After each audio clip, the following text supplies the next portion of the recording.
আসসালামু আলাইকুম। আমাদের এই প্রশ্নটা হলো 4y - 3x = 3 এবং 3y - 4x = 5 রেখাদ্বয়ের অন্তর্ভুক্ত স্থূল কোণের সমদ্বিখণ্ডক রেখার সমীকরণ নির্ণয় কর। তো দুইটা রেখার কোণ সমদ্বিখণ্ডক রেখা দুইটা হয় সাধারণত, একটা হয় সূক্ষ্ম কোণের জন্য আরেকটা হয় স্থূল কোণের জন্য। তো এখানে শুধু স্থূল কোণের সমদ্বিখণ্ডক রেখাটা জানতে চাওয়া হয়েছে। তো আমরা আগে এই দুইটা সমীকরণকে ঠিকঠাক ভাবে লিখি। দেখব এখানে বা দেওয়া আছে 4y - 3x = 3। এই দুইটাকে ওই পাশে পাঠাই দেই, -3x ওই পাশে পাঠাই দেয় 3x, 4y ওই পাশে পাঠাই দেয় -4y, আর ওই পাশে 3 আছেই, ইকুয়াল টু এই পাশে থেকে যাবে 0। মানে এই পাশে ওই পাশে যা হবে সেটা এই পাশে লিখছি। এটাকে 1 নম্বর সমীকরণ, মানে সবগুলোকে এক সাইডে নেওয়া আর কি। এবং আরেকটা দেওয়া আছে হলো 3y - 4x = 5। সবগুলোকে ওই পাশে নিয়ে নেই, -4x ওই পাশে পাঠাই দেয় 4x, 3y কে ওই পাশে পাঠাই দেয় -3y, আর ওই পাশে তো 5 এমনিই আছে, = 0। এটাকে 2 নাম্বার। 1 আর 2 কে একটু কাজ করলাম 1 আর 2 নিয়ে। এইবার এই আমাদের যে দুইটা রেখা দিয়ে দিছে আর কি, এই দুইটাকে নিয়ে কাজ করে আমরা 1, 2 নাম্বার করলাম। এবার এই দুইটার স্থূল কোণের সমদ্বিখণ্ডক বের করতে হবে। দেখব 1 ও 2 এর 1 ও 2 নং এর কোন সমদ্বিখণ্ডকের সমীকরণ, কোন সমদ্বিখণ্ডকের সমীকরণ, কোন সমদ্বিখণ্ডকের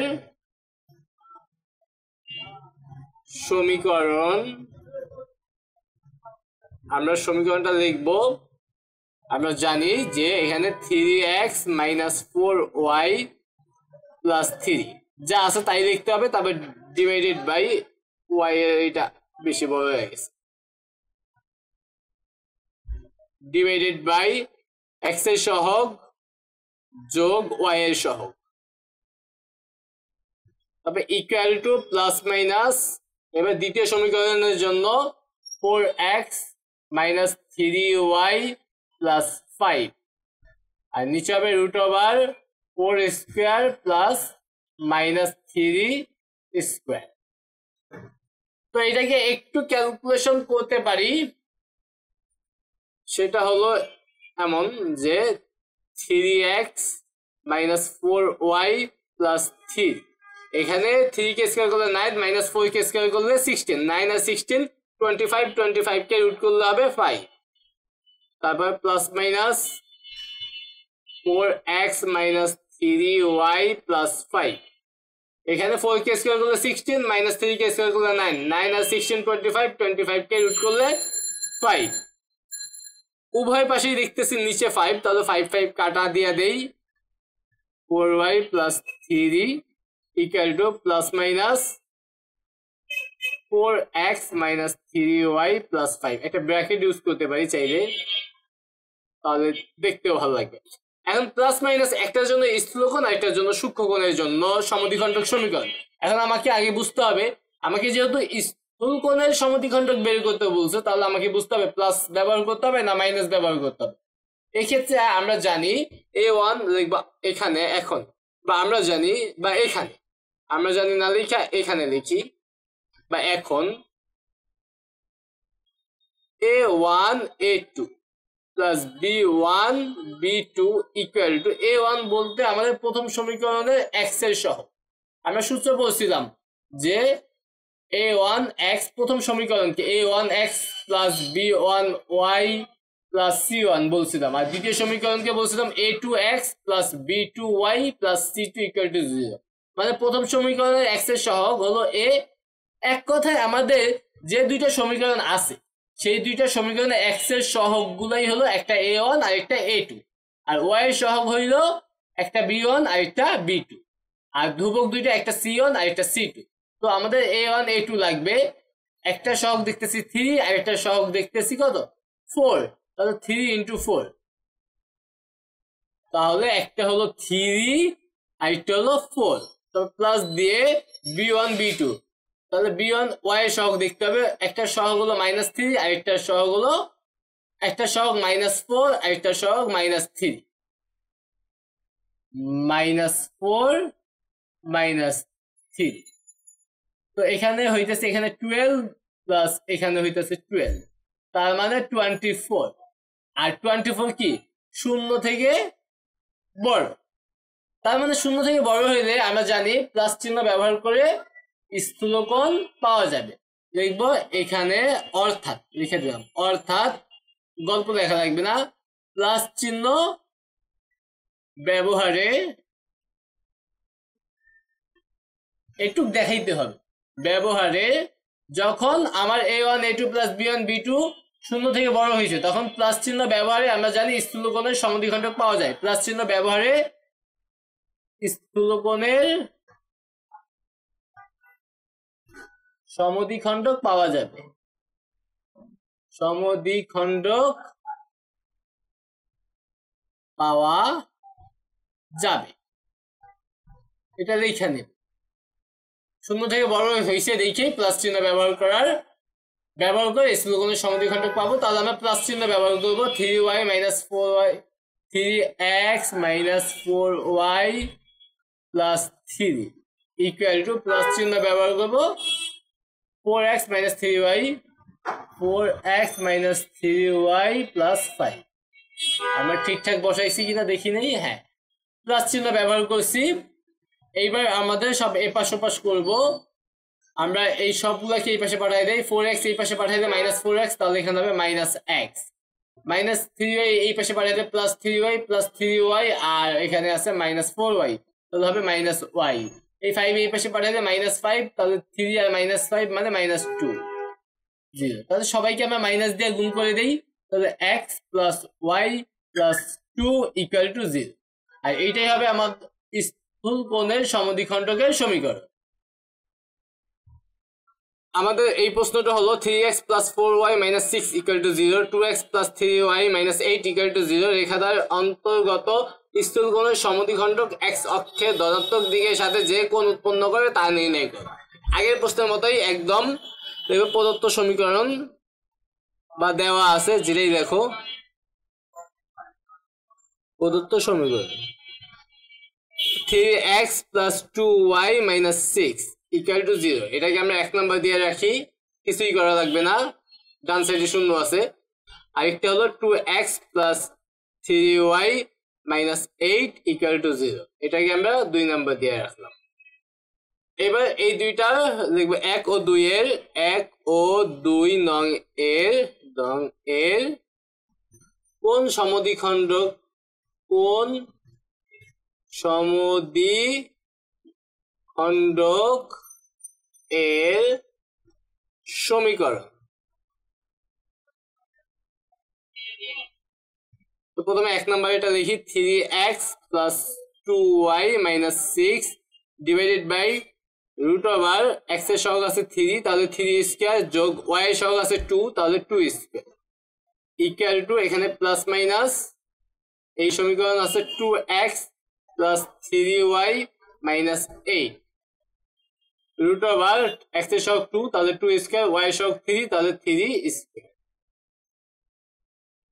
দেখি সূত্র অ্যাপ্লাই করলাম এবার একটু ক্যালকুলেশন করব 3x + 2y - 6 এখানে 9 4 13 মানে √13 প্লাস মাইনাস 2x + 3y - 8 এখানে হবে √13 উভয় পাশ থেকে √13 কাটা দিয়ে দেই তাহলে 3x + 2y - 6 এখানে প্লাস মাইনাস ব্র্যাকেট ইউজ করি 2x + 3y - 8 তো আমাদের স্থূলকোণের সমদ্বিখণ্ডক বের করতে বলছে তাহলে আমাদের যে a1 a2 এটা বের করতে হবে লিখব এখন a1 a2 + b1 b2 = আমাদের a1 a2 হলো x এর সহগ দুইটা একটা 3 আর এটা 2 মানে 3 × 2 তারপর যোগ b1 b2 মানে y এর সহগ দুইটা y এর সহগ আছে 2 আর এখানে আছে 3 মানে 2 আর 3 তাহলে এখানে 6, এখানেও 6, তার মানে 12, আর 12 শূন্য থেকে বড় লিখবো। এখন যেহেতু শূন্য থেকে বড় হয়েছে a1 a2 plus b1 b2 এর মান শূন্য থেকে বড় হইলে আমরা জানি প্লাস চিহ্ন ব্যবহার করলে স্থূলকোণের সমদ্বিখণ্ডক পাওয়া যাবে। সুতরাং প্লাস চিহ্ন ব্যবহারে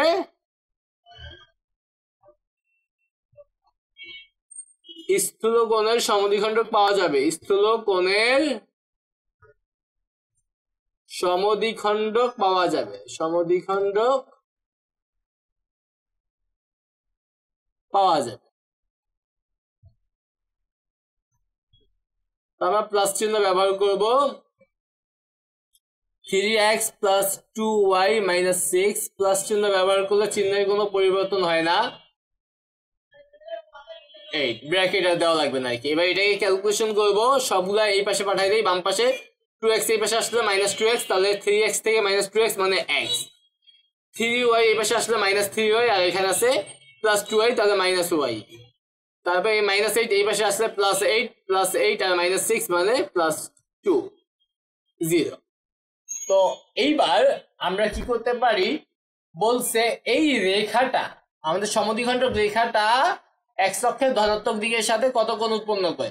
তো মূলত আমরা জানি x অক্ষের ধনাত্মক দিকের সাথে যে কোণ উৎপন্ন করে তাকে ঢাল বলা হয়। তো আমরা এই সমীকরণটা থেকে আগে ঢাল বের করব। তো এখান থেকে আমরা এই মাইনাস ওয়াই কিউ পাশে পাঠাতে কি হবে, y equal to x plus 2, এটা একটা নাম্বারিং দেই 2। তো এই সমীকরণটার ঢাল বের করবো, লিখবো 2 নংকে y equal to mx plus c এর সাথে তুলনা করি।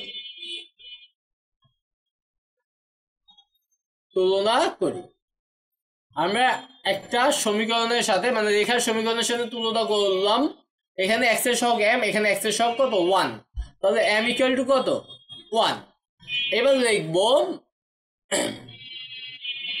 আমরা জানি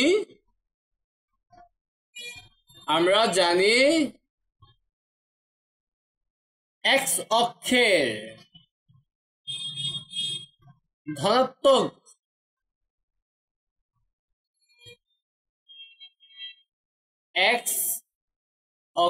ধনাত্মক কিভাবে, ভাষাটা কিভাবে লিখবো, x অক্ষের ধনাত্মক দিকের সাথে, x অক্ষের ধনাত্মক দিকের সাথে যে কোণ উৎপন্ন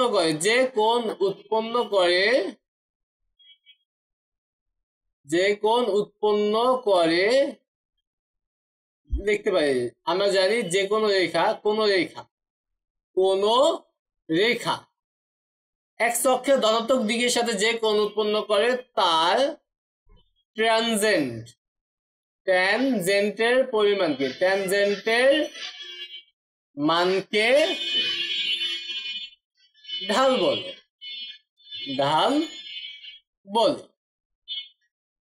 অর্থাৎ m ইকুয়াল টু কি tan থিটা। এই থিটাটা হইল x অক্ষের ধনাত্মক দিকের সাথে যে কোণ উৎপন্ন করে। সুতরাং এই আমরা বলতে পারি m এর মান যেহেতু 1, তাহলে আমরা বলতে পারি কি tan থিটা ইকুয়াল টু 1। তাহলে আমরা এখানে লিখতে পারি tan থিটা 1 বলতে আমরা জানি tan 45 ডিগ্রি। উভয় পাশ থেকে tan আর tan কাটা দিয়ে দিলে থিটা ইকুয়াল টু 45 ডিগ্রি। তাহলে আমাদের কোণের মান হবে, মানে আমাদের যে সমদ্বিখণ্ডক রেখাটা সেটা x অক্ষের ধনাত্মক দিকের সাথে 45 ডিগ্রি অ্যাঙ্গেলে আছে, এটাই অ্যান্সার।